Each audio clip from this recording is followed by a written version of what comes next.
தற்போதைய அரசாங்கம் ஆட்சிக்கு வரக்கும் சொன்ன காரணம் தான் பயங்கரவாத தடுப்பு சட்டத்தை அவங்க நீக்கிறங்கிற காரணம்.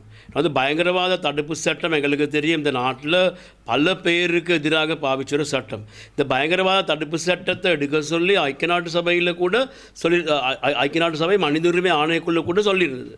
இப்போ இந்த சூழ்நிலையில் அரசாங்கம் வரக்குள்ள நாட்டை ஜனநாயக ரீதியாக முன்னுக்கு கொண்டு போகிறதுக்கு தான் சொல்லிக்கிட்டு வந்தாங்க. அதோடு இந்த பயங்கரவாத தடுப்பு சட்டத்தை அவங்க நீக்கிறேன்னு சொல்லி உறுதியாக சொல்லியிருந்தாங்க. அந்த சூழ்நிலையில் நான் காண்றோம், கடந்த 22ஆம் தேதி சனிக்கிழமை ஒரு முஸ்லீம் இளைஞர் ஒருவரை பலஸ்தீனுக்கு எதிராக, பலஸ்தீனுக்கு சார்பாக, இஸ்ராயலுக்கு எதிராக செயல்பட்டதுக்காக அவரை கைது செஞ்சு பயங்கரவாத தடுப்பு சட்டத்தை வச்சு டிடென்ஷன் ஆர்டரை கொடுத்து 90 நாளைக்கு வச்சுருக்காங்க.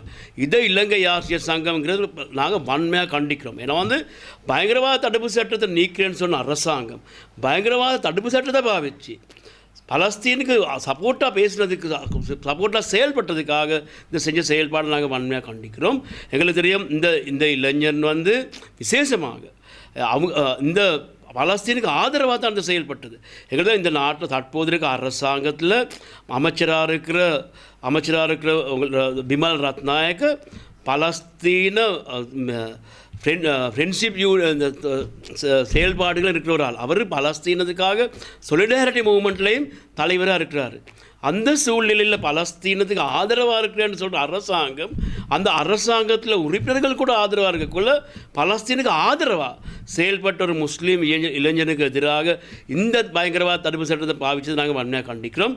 இது ஒரு பெரிய ஒரு மாற்று பயணத்துக்கு ஆரம்பமானு தான் எங்களுக்கு நாங்கள் காண்றோம். அதோடு நாங்கள் காண்றோம், இந்த பயங்கரவாத தடுப்பு சட்டம் மூலம் இந்த கைது செய்யப்பட்ட இந்த முஸ்லீம் இளைஞன் சம்பந்தமாக எம் ரஷ்டி அவருடைய பேர், அவரை தடுத்து வச்ச சம்பந்தமாக சமூக ஊடகங்களில் பேசக்குள்ள போலீஸால் ஒரு ஊடக அறிக்கை வெளியிட்டிருக்கிறாங்க. எப்போ வெளியிட்டிருக்கிறாங்க? 30ஆம் தேதி. இந்த ஊடக அறிக்கையில் என்ன சொல்கிறாங்க?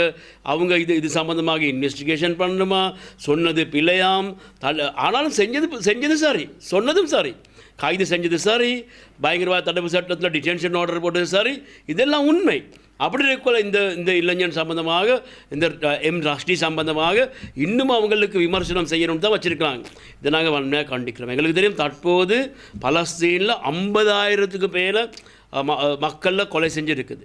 இது பெரிய ஒரு அநீதி, உலகத்தில் நடந்த பெரிய அநீதியாக வந்திருக்கு இந்த செயல்பாடு. இது முழு உலகமே எதிர்க்குது. முழு உலகத்தில் இதுக்கு எதிராக போராட்டம் இருக்குது. இந்த போராட்டங்களை நாங்கள் காண்றோம். இந்த அரசாங்கத்தில் பிரதிநிதிகள் கூட இருக்கிற நாங்கள் கண்டோம். இப்போ இந்த சூழ்நிலையில் இப்படியான செயல்பாடை நாங்கள் வன்மையாக கண்டிக்கிறோம். அதோடு பலஸ்தீனத்துக்கு ஆதரவாக இங்கே பல அமைப்புகள் இருக்குது. இந்த அமைப்புகள் இப்போ என்ன செய்து எல்லாம் ஆயமுடி இருக்குது. நாங்கள் காண்றோம், மஹிந்த ராஜபக்சையும் ஒரு வகையாக எடுத்துக்கொண்டால் பலஸ்தீனத்துக்கான ஆதரவாக ஒரு இயக்கத்தில் தலைவர். அவருடைய பெயர் போட்டு யசர் அரஃபத் இந்த பலஸ்தீன் அங்கே ஒரு ரோடை கூட பெயர் போட்டு சூட்டியிருக்கிறார். அந்த சூழ்நிலையில் இந்த பலஸ்தீனத்தில் இவ்வளவு பெரிய அநீதி நடக்குள்ள எல்லாம் வாய மூடிட்டு இருக்கிறாங்க. இது நாங்கள் வன்மையாக கண்டிக்கிற செயல்பாடு.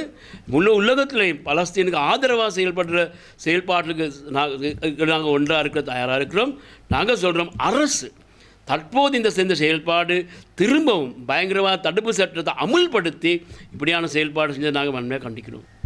சம்பள முரண்பாடு தொடர்பாக நடவடிக்கை அரசாங்கம் காட்டி தொடர் போராட்டம் ஒன்று முன்னெடுக்கிறேன்னு அறிவிச்சிருந்தீங்க. இந்த நிலப்பாடு எப்படி? இப்போ விசேஷமாக எங்களுக்கு தெரியும், ஆசிரியர் அதிபர்கள் எல்லோரும் போராடினது சம்பள அதிகரிப்புக்கு மட்டுமில்லை, சம்பள முரண்பாடை தீர்க்க சொல்லி. இப்போ சம்பள முரண்பாடை தீர்க்கிறேன்னு சொல்லி நடந்த போராட்டத்தால் தான் இந்த அரசாங்கமே வந்தது. நாங்கள் 2024ஆம் ஆண்டு ஜூன் மாதம் 26ஆம் தேதி பாரிய போராட்டம் ஒன்று ஜனாதிபதி செயலகத்துக்கு முன்னால் செஞ்சோம் கொழும்பில்.